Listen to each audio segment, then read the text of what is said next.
আমি সকল অতিথিবৃন্দকে ধন্যবাদ জানাই।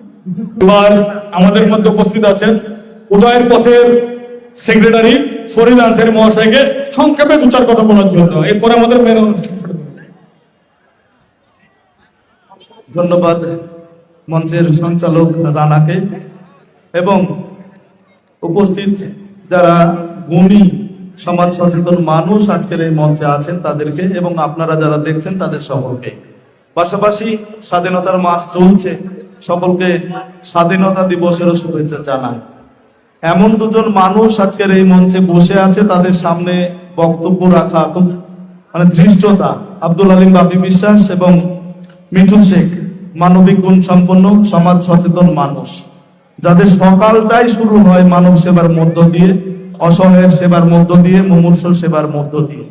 তার অন্যতম সেই দুজন আব্দুল আলিম বাপি বিশ্বাস এবং মিঠু শেখ অসংখ্য মানুষের পড়াশোনা থেকে শুরু করে ঘর করে দেওয়া থেকে শুরু করে নানান কাজে তারা নিয়োজিত থাকে অকাতরে।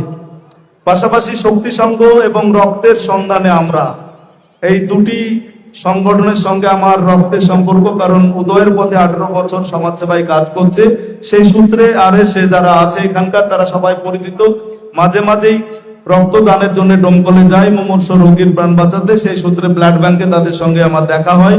সত্যি ভালো লাগছে যে বাগডাঙ্গার মতো একটা অভিজাত এলাকা এটা এবং শিক্ষিত এলাকা, বাগডাঙ্গা কোষাবাড়িয়া, সেখানকার সচেতন যুবকেরা আজকে তাদের শক্তি দেখিয়েছে, তাদের শক্তি ব্যয় করেছে অসহায় গরিবের সেবায়। আজকে রক্তদানের মধ্য দিয়ে এই কর্মসূচি শুরু হয়েছে।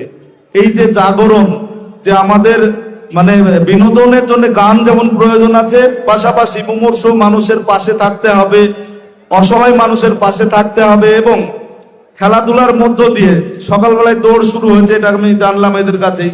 এই যে দৌড় বা বিভিন্ন রকম খেলার মধ্য দিয়ে এখানকার যুবকদের শারীরিক এবং মানসিক বিকাশের লক্ষ্যে যে কাজ করছে শক্তি সংঘ, তাদের শক্তি যে ব্যয় করছে তাদের যুবকদের গড়ে তুলতে, এটা সাধুবাদযোগ্য। অবশ্যই তাদের জন্য একটা হাততালি অবশ্যই দেওয়া উচিত, যাতে করে আরো বেশি এখানকার যুবকরা, শক্তি সংঘের যুবকরা, শক্তি সংঘ এবং রক্তের সন্ধানে আমরা এই দুটি সংগঠনের হয়ে আরো মানবিক কাজকর্ম, আরো সামাজিক কাজকর্ম করে যেতে পারে, যাতে করে উল্লেখযোগ্য ভাবে মুর্শিদাবাদের মধ্যে উচ্চারিত হয় শক্তি সংঘের নাম, রক্তের সন্ধানে আমরা এর নাম।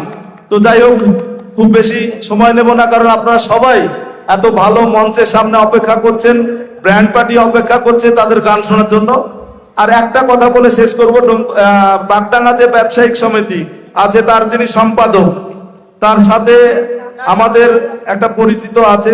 কিছুদিন আগে এই বাগডাঙ্গারই একজন মুমূর্ষু রোগী, তার অক্সিজেনের প্রয়োজন হয়, তিনি আমাকে ফোন করেন এবং আমরা চেষ্টা করি সেই রক্তের অক্সিজেন সিলিন্ডারটাকে এখানে পৌঁছে দেওয়ার।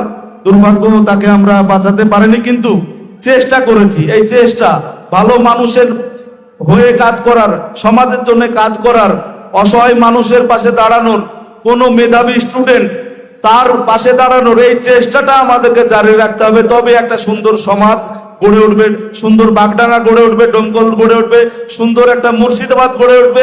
এইভাবে আমরা আমাদের দেশ ভারতবর্ষকে সুন্দরভাবে, মানবিকভাবে, শক্তিশালীভাবে গড়ে তুলতে পারবো।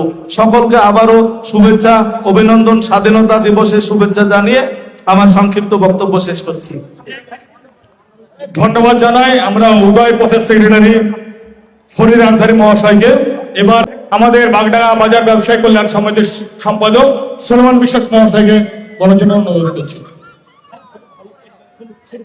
স্নেহের শক্তি সংঘের কর্মকর্তা বৃন্দ এবং ব্লকের যারা ওই সমাজসেবী সংগঠনের মধ্যে যারা এসেছেন, তারা অধিকাংশই যুক্ত ভালো ভালো সমাজসেবী কাজে, সমাজসেবা কাজের। তো সারাদিন ধরে এই যে শক্তি সংঘ, এরা বিভিন্ন কিছু এদের পরিকল্পনা মাফিক সারাদিন ধরে রক্ত সংগ্রহ চলল, সাংস্কৃতিক অনুষ্ঠান চলল এবং এখন গান বাজনা হবে, তা খুব দোরগোড়ায় চলে এসেছে। তাই আমার উপর নির্দেশও আছে খুব সংক্ষেপে সারতে। তো আমি বলতে চাই, এই যে ফরিদ ভাই কিছুক্ষণ আগে বলে গেলেন, এটি অতি সত্যি কথা। আমি এখানে বাস্তব কথা বলছি আর কি। এই যে শাহজাহান শাহ অনেকেই চেনেন বাগডাঙ্গার, ওনার অক্সিজেন খুব প্রয়োজন হয়েছিল, অক্সিজেন। তো আমি একটা সমাজসেবী সংগঠনকে ফোন করি, এই হিসাবে ফরিদ ভাইয়ের নম্বরটা আমি ম্যানেজ করলাম, ম্যানেজ করে ওনাকে ফোন করলাম এবং ওনাকে বললাম যে এরকম অক্সিজেন জরুরি প্রয়োজন। তো কিরকম কি জমা দিতে হয় অক্সিজেনের জন্য বা সিলিন্ডারের জন্য, এটা তো আমি জানি না, আপনি বলুন। উনি বললেন 1 পয়সাও জমা দিতে হবে না, আপনি বেলা 1টার সময় আপনি একটা ওই টুকটুকি সহ একজনকে পাঠিয়ে দেন, আমি বলে দেবো ওখান থেকে সিলিন্ডার নিয়ে যাবো। তো সেই মোতাবেক আমরা ওই সিলিন্ডার এনে শাহজাহান শাহকে দিয়ে হেল্প করেছিলাম। তো এই যে বর্তমান যুগটা এমনই যুগ